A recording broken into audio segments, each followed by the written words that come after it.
ಏನೋ ನೈಸ್ ರಸ್ತೆಯ ಟೋಲ್ ದರವನ್ನ ಹೆಚ್ಚಳ ಮಾಡಿರುವುದನ್ನು ಖಂಡಿಸಿ ರೈತರು ಹಾಗೂ ವಿವಿಧ ಕನ್ನಡ ಪರ ಸಂಘಟನೆಗಳ ಕಾರ್ಯಕರ್ತರು ಪ್ರತಿಭಟನೆಯನ್ನ ನಡೆಸ್ತಾ ಇದ್ದಾರೆ.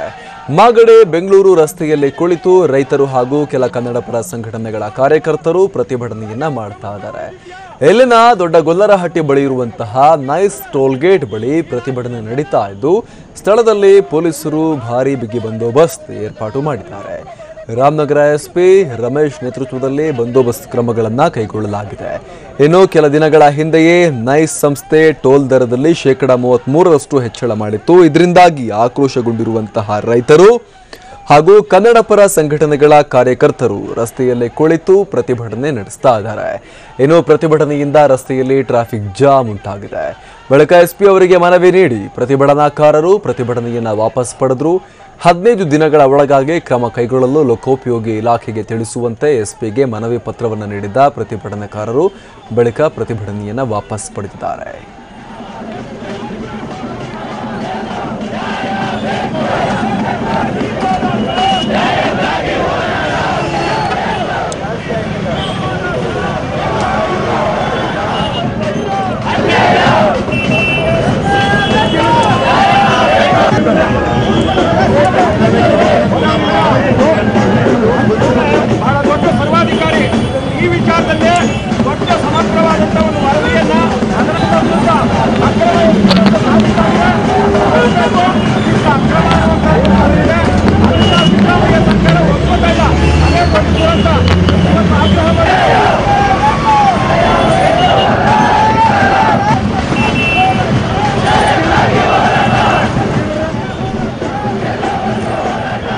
ಮತ್ತಷ್ಟು ಮಾಹಿತಿಯನ್ನ ಕೊಡ್ತಾರೆ ನಮ್ಮ ಪ್ರತಿನಿಧಿ ಆನಂದ್.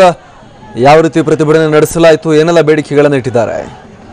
ಅಮರ್ ಪ್ರಸಾದ್, ನಮಗೆಲ್ಲರಿಗೂ ಗೊತ್ತಿರೋ ಹಾಗೆ ಕಳೆದ ಕೆಲ ದಿನಗಳ ಹಿಂದೆ ನೈಸ್ ರಸ್ತೆಯ ಟೋಲ್ ದರವನ್ನ ಹೆಚ್ಚಳ ಮಾಡಲಾಗಿತ್ತು. ಅಂದ್ರೆ ಈ ಹಿಂದೆ ಇದ್ದ ದರಕ್ಕೆ 33% ದರವನ್ನ ಹಾಕಿ ಹೆಚ್ಚಳ ಮಾಡಲಾಗಿತ್ತು. ಇದನ್ನ ಅದಾಗ್ಲೇ ರೈತರು ಮತ್ತೆ ಅಲ್ಲಿ ಓಡಾಡುವಂತ ವಾಹನ ಸವಾರರು ಕೂಡ ಅದನ್ನ ವಿರೋಧಿಸಿದ್ರು. ಜೊತೆಗೆ ಕೂಡಲೇ ಅದನ್ನ ಕಡಿಮೆ ಮಾಡಬೇಕು ಅನ್ನುವಂತ ಒತ್ತಾಯವನ್ನು ಕೂಡ ಮಾಡಿದ್ರು.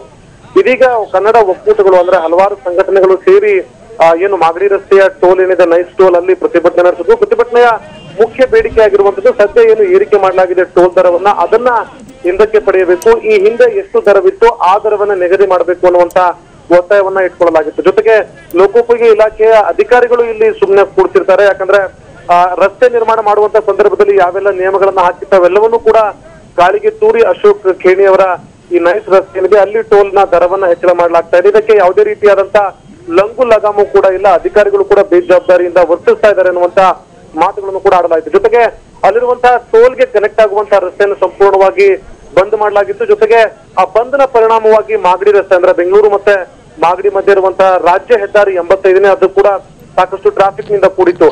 ಇದಾದ ಬಳಿಕ ಪ್ರತಿಭಟನಾಕಾರರು ಲೋಕೋಪಯೋಗಿ ಇಲಾಖೆಯ ಅಧಿಕಾರಿಗಳು ಬರಬೇಕು ಅನ್ನುವಂತ ಪಟ್ಟು ಹಿಡಿದ್ರು. ಆದ್ರೆ ಸ್ಥಳದಲ್ಲಿದ್ದಂತ ರಾಮನಗರ ಎಸ್ಪಿ ಅವರು ಅವರ ಮನವನ್ನ ಒಲಿಸಿ ಅವರ ಮೂಲಕವಾಗಿ ಅಂದ್ರೆ ತಮ್ಮ ಮೂಲಕವಾಗಿ ನಾವು ಲೋಕೋಪಯೋಗಿ ಇಲಾಖೆಗೆ ಮಾಹಿತಿಯನ್ನ ನೀಡ್ತೀವಿ ಮತ್ತೆ ತಮ್ಮ ಮನವಿಯನ್ನ ಅವರಿಗೆ ತಲುಪಿಸ್ತೀವಿ ಅನ್ನುವಂತ ನಿಟ್ಟಿನಲ್ಲಿ ಒಂದು ಮನವಿ ಪತ್ರವನ್ನು ಸ್ವೀಕಾರ ಮಾಡಿದ್ರು.